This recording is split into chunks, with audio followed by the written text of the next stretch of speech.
Los días 29 y 30 de diciembre del 2023 estamos meditando un pasaje que se ha dividido en dos partes, y es el de Lucas capítulo 2 de los versículos 22 al 40, que no es otra cosa que la presentación de Jesús en el templo o la purificación de María.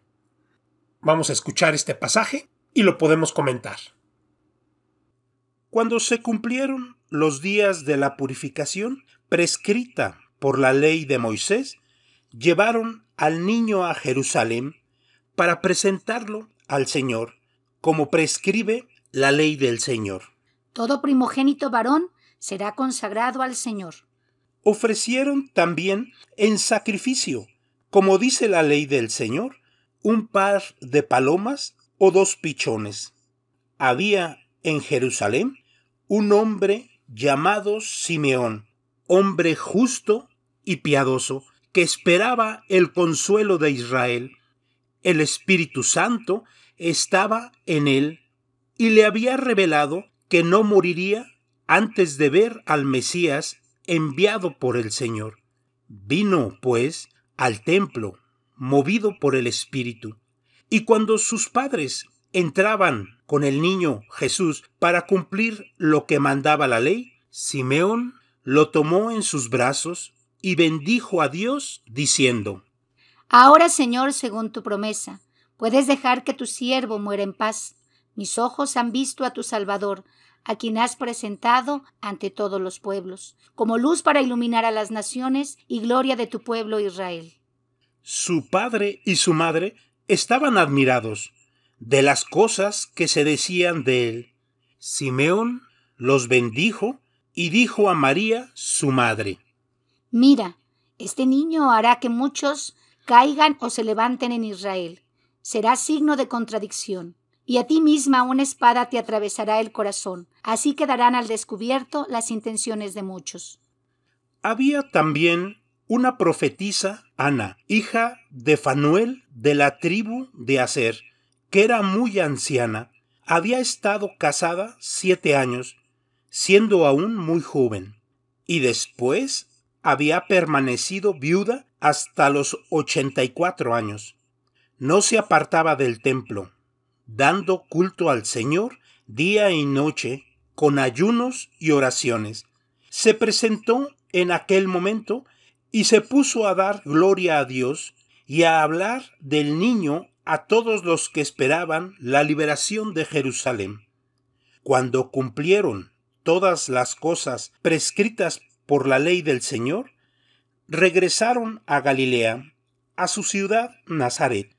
El niño crecía y se fortalecía, llenándose de sabiduría, y contaba con la gracia de Dios. Esta purificación de María con el niño es muy interesante. Recordemos que ellos están en Belén. Ahí se quedaron a vivir después del nacimiento del niño. Cuando el niño nace, a los 8 días es circuncidado, también según la ley de Moisés. Y a los 40 parten rumbo a Jerusalén, que está a 9 kilómetros al norte. Cuando José y María llegaron a Jerusalén con el niño, se purificaron en unos nikve o unas albercas propias para aquellas personas que iban a entrar al templo.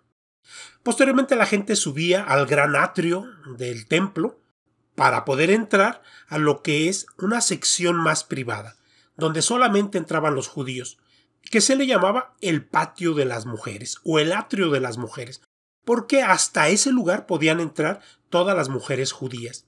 Y fue ahí donde María y José entregaron estas 2 palomas o 2 tórtolas como un ofrecimiento por la purificación de María. Entregaron al sacerdote en ofrenda para sacrificio de purificación de María. Y el sacerdote cruzaba una puerta para poder pasar a la sección de un atrio de los judíos, donde solamente podían entrar sacerdotes y hombres judíos. Y ahí estaba el altar de sacrificio. Normalmente estas ofrendas de purificación debían ser un cordero de 1 año y una tórtola o paloma. Pero si era pobre, se podía sustituir el cordero por una paloma o una tórtola. Esto lo dice el Levítico en el capítulo 12. Así que ahí vemos claramente que María y José eran pobres, porque su ofrenda de purificación de María fue la más sencilla. Aunque no era obligatorio, María aprovechó para llevar con ella al niño y hacer que José seguramente pagara el rescate. ¿A qué se debía este rescate?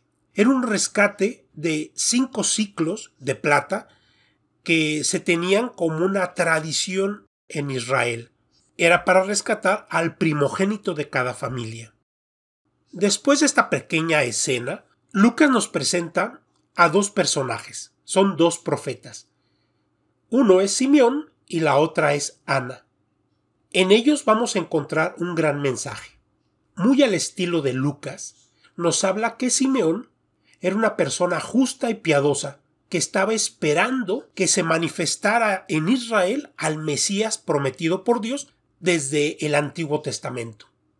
En el pueblo había un grupo de hombres y mujeres que estaban ansiando que ya llegara ese Mesías y estaban en una oración constante pidiendo a Dios que se cumplieran estas promesas.